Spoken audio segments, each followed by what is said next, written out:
78 ఏళ్ల సిగ్గులేని పార్టీ మీది ఒక బీసీ ముఖ్యమంత్రి దొరకలే కానీ మీకు మీ రాహుల్ గాంధీ ఏమన్నా పార్లమెంట్కి వచ్చినాడు, ఏమన్నా మాట్లాడిండా, ఏమన్నా వచ్చిండా, ఏమన్నా పార్లమెంట్ నడవనిచ్చిండా, చిత్తశుద్ధి ఉందా, అడిగిండా, స్పీకర్ని టైం అడిగిండా?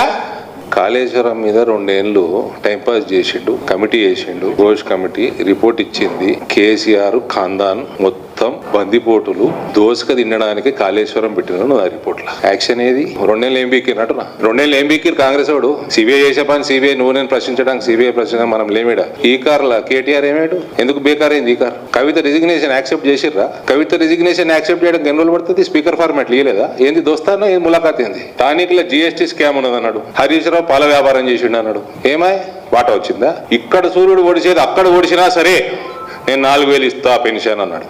అసలు సంపన్న రాష్ట్రం, మా పైసలు ఎటు సంపాదించాలో తెలుసు, సంపాదించి పేదలకు పంచుతాం అన్నాడు. బట్టి విక్రమార్క గారు అయితే లెక్కలు కూడా వేసుకున్నాడు ఎట్టెట్టియాలను. ఏమైంది? ఇప్పుడేమో పైసలు ఉడతలేవు, బ్యాంకులు అప్పులు ఇస్తలేవు, బ్యాంకుల దగ్గరకు పోతే చెప్పులు ఎత్తుకపోతామేమో అనుకుంటారు మమ్మల్ని, మేము బిచ్చగాలము, మాకు బిచ్చం ఇస్తలేరు, ఢిల్లీకి పోతే అపాయింట్మెంట్లు ఇస్తలేరు అని ఎలక్షన్లు అయినాక.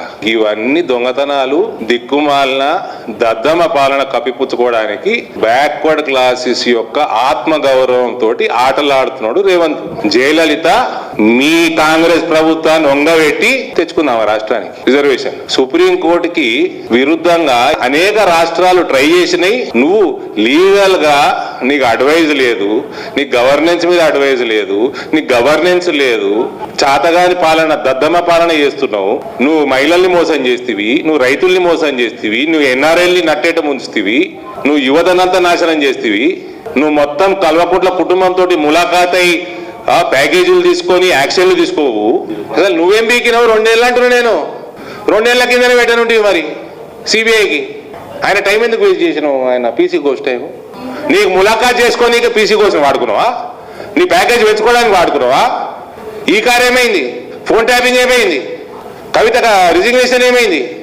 జిఎస్టీ స్కామ్ ఏమైంది? టానిక్లా కొద్దిగా అన్న పౌరుషం ఉండాలి రేవంత్. నిన్ను ఏంది మధ్యరాత్రి ఎత్తుకపోయిండు కేసీఆర్, తీసుకుపోయి లోపలేసిండు కొడంగల్కి వెళ్ళి ఎలక్షన్లు ఉండగా. ఏమయ్యా పౌరుషం? ఇవన్నీ కప్పిపుచ్చుకోవడానికి బీసీలు దొరికినారు నీకు.